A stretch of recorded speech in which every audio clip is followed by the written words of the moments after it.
Hello, Heidi McDonald, back at WonderCon 2024. I am the editor-in-chief of The Beat, comicsbeat.com, and this year we are sponsored by The Buzz, our new business newsletter coming to you from The Beat.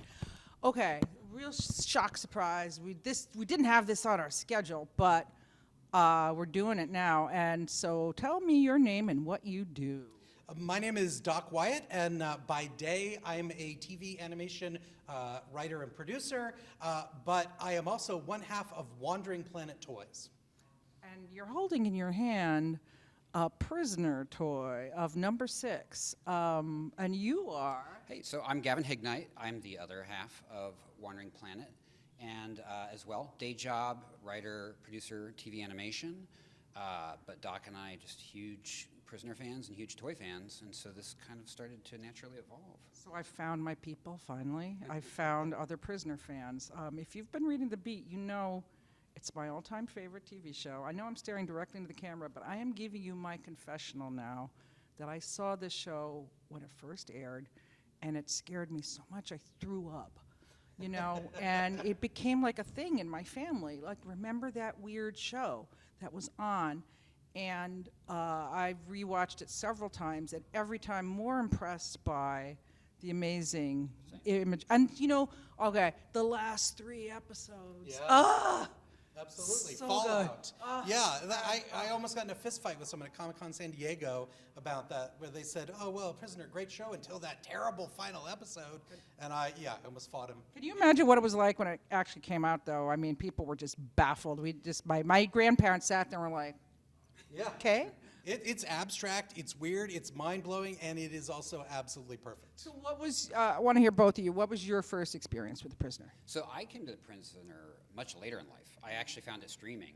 I'm a huge classic TV fan, but I had somehow missed it. It was just a blind spot.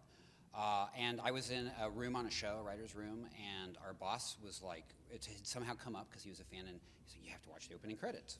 And we watched the whole episode. You know, it's like we watched Arrival because it blew our minds. And so, you know, I love uncovering treasure like that, right? Like every now and then there's a real gem that you haven't discovered. And I found it and fell in love with it. And, you know, Doc's a longtime fan. Okay, what was your first? I found the show in the 80s on my local PBS station. I grew up in Atlanta, Georgia, so GPBS was my local PBS station. Found The Prisoner there. It was like playing after Doctor Who, which I've always watched, and it just blew my mind. Like just the way, you never quite know where you stand. You never quite know who's a prisoner and who's a warder, and you never sort of have your feet under you. It's just it's fantastic in terms of its shifting perspectives. I love it so much. It is so good, and it's also, I think one of the things that's really great about it, it was one and done, okay, and one season of 16 episodes, I believe, and they never answered the questions. No. We never learned why he resigned. We never learned what his name was or what it was all about. No, to this day, books still come out with theories about what it was trying to say, and I love that. And of course, the backstory was that Patrick McGowan, the star, who also created, directed. He did everything. I mean, this guy is such an auteur to have made this. I guess it's like Charles Lawton in Night of the Hunter. You know, a great actor who made this one thing that was so phenomenal. But he had been a secret agent, and this was his response to being typecast, I guess. He plays a secret agent who gets kidnapped because he resigned. Yeah, it's like the next level. And I don't know if other people were ready for it, but he was ready for it, and he had the power to make it happen. And so we got to show that, and Doc and I have discussed this a lot, that it's more timeless than spy series of the era, right? Like there's a magic to The Prisoner that makes it timeless, and that, you know, now as we're learning, as we've made the toys, that families can enjoy together or pass down their fandom of it. Mm-hmm. So, I mean, he's made something I think that will always exist and always have a cult following. Well, I hope so, but I mean, I am concerned because, you know, fandoms do die out. I've written about this a few times that, you know, Thunderbirds is really is the Thunderbirds really going to stay a fandom, or is it just going to die out? So, Well, I'm not sure about that, but I'll tell you, Prisoner fans are active and alive. There's where the village, in the little village in Wales where it was shot, they have a convention there every year. People cosplay, reenact episodes. I mean, we did these figures as a Kickstarter. They were crowdfunded. This is from our Wave 1, and the support we got in such a short time frame just proved that there had never been action figures of the Prisoner. These are the first official Prisoner action figures ever created. what? Whoa. Yes, they never did it because it was 60s show, and yeah, and you know, so they're out there, and there was such a hunger for it, and so we're now going to do Wave 2. So this was Okay. the Wave 1 was super successful. Okay. No. Okay, so Wave 2. Okay, so Wave 1 is all number 6. Yes. Okay. Well, no, we've got You a got, couple of other you figures got on Wave that. number 2. Exactly. Ah, got it. Oh, I that's figured right. it out. Leo McKern, yeah, absolutely, absolutely. We got a bunch of, so those who don't know the show, the main antagonist was named number 2 and would actually rotate. The actors playing the position of number 2 in the village change every week. And in Wave number 2, we have not only the most famous number 2, Leo McKern, but a variety of other actors who played number 2. Yeah. One of my favorites, Mary Morris. Oh, yes, a woman, number 2. Oh, yeah. and she's fantastic. Yeah. One of the best villains of the series. And so we're bringing her into the line, as well as, and you know, we're doing a lot of cool number 2s in Wave number 2, but we're also getting number 6 and a couple of different iconic, like his top hat from the General when he's under disguise. Okay, guys, the butler. Oh, Yeah, we're doing him.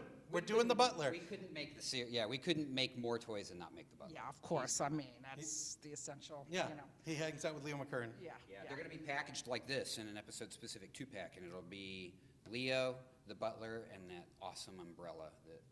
Are you kickstarting this Wave 2? Wave 2 is going to be a Kickstarter. You got to get on this if you're in on the Prisoner. You know, I guess in closing here, the Prisoner was very much of its time, and it is also shows the influence of mod culture in London, swinging London of the times. Like Yeah. certainly the fashions have a lot to do with that, and also kind of trippy, Definitely. yeah, psychedelic things. And so there is that sort of trippy element to it, and so it does have that part of its time, and yet like you say, it's timeless. I think it does just maintain that sense of mystery that is what makes people still seem very relevant. And also anger at the system, because we're all still victims of the same system, right? That he was commenting on, and so that part's timeless. And what's more oppression? I mean, it talks a lot about surveillance and a camera being on everybody all the time, and that's our reality. We are now living in the village. Yeah, we totally are, and it is amazing to see things that were just influenced by ideas and not by constant barrage of media. Yeah, not by experience. That we have had everybody else in this room talking about. So yeah, it's very pure, but still has the power to make us buy toys. Absolutely. Yeah. Or make toys. Or make Yeah, toys. yeah. So, well, guys, thank you so much for stopping by here, and good luck with the toys. I will be getting on that Kickstarter, and you know, Thanks so much. The pre-launch page is up right now, so people can follow it. Go on Kickstarter, search Prisoner Action Figures. You'll see Wave number 2. You can follow it right now, and you'll be notified at You'll be launch. the first to know when we launch. So. well, here we go, you guys. Be seeing you. See you.